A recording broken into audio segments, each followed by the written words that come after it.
Em vídeos anteriores aqui do canal, mostramos como os bancos centrais ao redor do mundo estão comprando ouro a um ritmo sem precedentes nos últimos anos.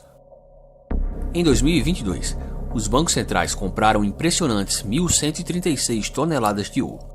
Foi o maior nível de demanda dos bancos centrais por ouro já registrado desde 1950, início da série histórica, e o 13º ano consecutivo de compras líquidas de ouro por parte dos bancos centrais, algo que não acontecia desde o fim do padrão ouro há mais de 50 anos. Mostramos também como já em 2021, o Banco Central brasileiro fez a maior compra de ouro em mais de 2 décadas, ao mesmo tempo em que vem se livrando dos títulos do Tesouro americano. Em 2023, a demanda dos bancos centrais pelo metal amarelo segue aumentando a um ritmo impressionante, e em apenas 3 meses, as compras líquidas de ouro por parte dos bancos centrais quebraram um novo recorde, como veremos a seguir. O vídeo de hoje é patrocinado pela Morgantes Metais, uma empresa focada em oferecer metais e joias preciosas de alta qualidade a um custo acessível. No mundo de hoje, em que a perda do poder de compra se tornou uma constante, encontrar formas de preservar o seu patrimônio e se proteger das instabilidades geradas por políticas econômicas irresponsáveis se tornou uma necessidade básica. Ao longo da história, nenhuma classe de ativos mostrou melhor capacidade de realizar tal feito como os metais preciosos, e com a Morgantes Metais, você descobrirá que comprar ouro e prata cabe no seu bolso, sendo a única no Brasil a vender barras de prata de 1 grama. Mais do que ouro e prata, na Morgantes você também encontrará joias diferenciadas, além de serviços como gravações a laser, purificação de metais preciosos e pedidos personalizados. Confira mais no site morgantes.com e use o cupom ECONOFÁCIL para ganhar 5% de desconto na sua compra. Os bancos centrais de todo o mundo vêm acumulando ouro nos últimos anos. A virada de chave aconteceu logo após a crise de 2008, quando os bancos centrais iniciaram o maior aumento artificial da oferta monetária da história numa tentativa desesperada de salvar o sistema financeiro global. Em 2020, os bancos centrais, em conjunto com os seus respectivos governos, mais do que dobraram a aposta. Eles literalmente apostaram todas as suas fichas na criação de déficits fiscais estrondosos e na maciça criação de dinheiro sem lastro para salvar a economia de um colapso total. O resultado inevitável foi a eclosão do maior processo inflacionário global desde o episódio da grande estagflação da década de 70, quando o preço do ouro e da prata subiram aproximadamente 2.000% e 3.500% respectivamente. Sendo assim, após um recorde de compras em 2022, as reservas de ouro dos bancos centrais ao redor do mundo aumentaram em 228 toneladas apenas nos 3 primeiros meses de 2023, o maior montante adquirido para o primeiro trimestre em toda a história. A quantia de ouro adquirida no primeiro trimestre de 2023 foi 38% maior do que o recorde anterior, que havia sido estabelecido em 2013. A Autoridade Monetária de Singapura foi o maior comprador individual durante o período, adicionando 69 toneladas de ouro às suas reservas. O Banco Popular da China adicionou 58 toneladas no trimestre e agora detém 2.068 toneladas de ouro em suas reservas.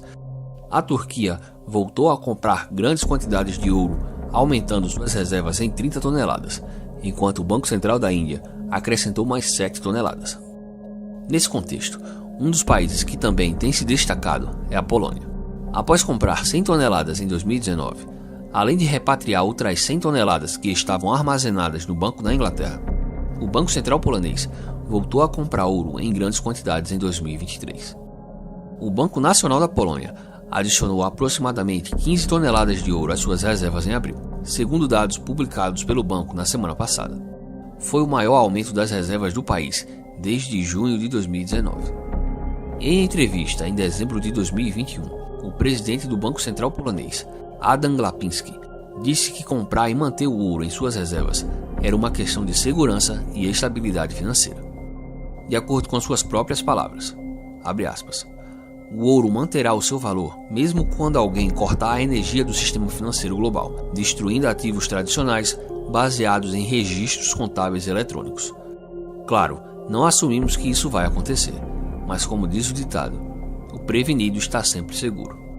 Fecha aspas. Em suas declarações, Glapinski também deu a entender que as preocupações com a estabilidade do dólar americano estavam impulsionando a decisão de aumentar as reservas de ouro do seu país. Abre aspas.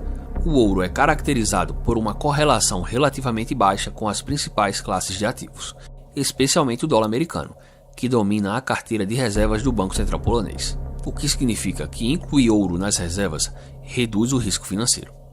O ouro está isento de risco de crédito e não pode ser desvalorizado pela política econômica de nenhum país. Além disso, é extremamente durável, praticamente indestrutível. Apesar de a maior parte da demanda recente por ouro partir de países em desenvolvimento e que não possuem relações muito estreitas com os Estados Unidos, como é o caso de Rússia, China e Turquia, a Polônia não parece ser o único país da Europa a pensar desse modo. Diversos países na Europa Ocidental e Oriental têm tomado um direcionamento semelhante em relação às suas reservas. De acordo com o Conselho Mundial do Ouro, há dois principais impulsionadores por trás do aumento da demanda de ouro pelos bancos centrais: seu desempenho em tempos de crise e o seu papel como reserva de valor de longo prazo. Não surpreende, portanto, que em um período marcado por incertezas geopolíticas e inflação fora de controle, além da ameaça de uma crise bancária, os bancos centrais tenham optado por continuar adicionando ouro aos seus cofres e em ritmo acelerado. Não por acaso, o preço do ouro recentemente voltou a quebrar a barreira dos $2.000 a onça e chegou muito próximo de ultrapassar a sua máxima histórica mais uma vez. De acordo com Louis Street, analista sênior do Conselho Mundial do Ouro, em entrevista à CNBC, o WGC, como também é conhecida a instituição, viu um aumento perceptível na demanda de ouro em março, após o início da crise bancária com o colapso do Silicon Valley Bank. E de fato, contrariando o que ocorreu nas últimas crises financeiras, quando no auge da crise de 2008 o preço do ouro caiu, assim como no clímax do Corona Crash em 2020, quando o preço do ouro também sofreu uma forte queda.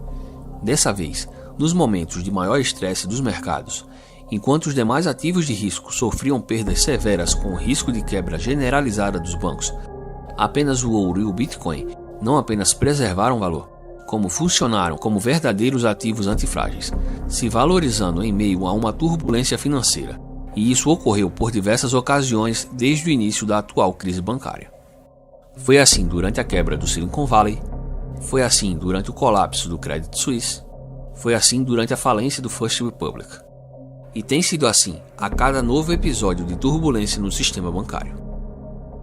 Recentemente, publiquei um vídeo em que explicava em detalhes por que ativos de caráter escasso como o ouro, a prata e o Bitcoin não subiram apesar da disparada da inflação, e expliquei como a taxa de juros real americana tem uma forte influência sobre o comportamento desses ativos. O recente comportamento do Bitcoin e do ouro frente à atual deterioração das condições financeiras pode ser explicado pelo fato de que uma piora da situação no sistema bancário poderia obrigar o Fed a reverter a sua política monetária, reduzindo assim a sua taxa de juros nominal e sendo obrigado a voltar a estimular a economia, ao mesmo tempo em que, como demonstramos no vídeo anterior, a inflação permanece em um patamar historicamente elevado, o que como consequência imediata iria reduzir a taxa de juros real, beneficiando assim ativos de caráter escasso, como os metais preciosos e o Bitcoin. É impossível dizer se o atual comportamento do ouro e do Bitcoin é de fato um mercado precificando uma segunda onda inflacionária ainda maior que a primeira e utilizando ambos os ativos como refúgio de segurança, ou se é apenas um episódio esporádico e no momento derradeiro em que a crise eclodir de fato, ambos os ativos irão acompanhar os demais ativos de risco em uma espiral de desvalorização, como de costume.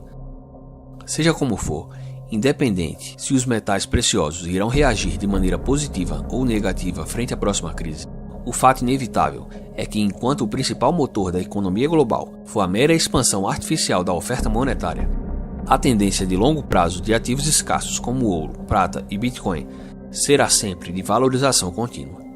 E se os bancos centrais estão fugindo do próprio sistema monetário que eles mesmos criaram e comandam, por que você deveria ficar sentado enquanto o cronômetro da contagem regressiva para a implosão desse sistema se aproxima do zero? Se você gostou do conteúdo, então deixe o seu like e se inscreva no canal. Caso queira se tornar um membro do Econofácil, clique no botão Seja Membro e conheça os benefícios exclusivos.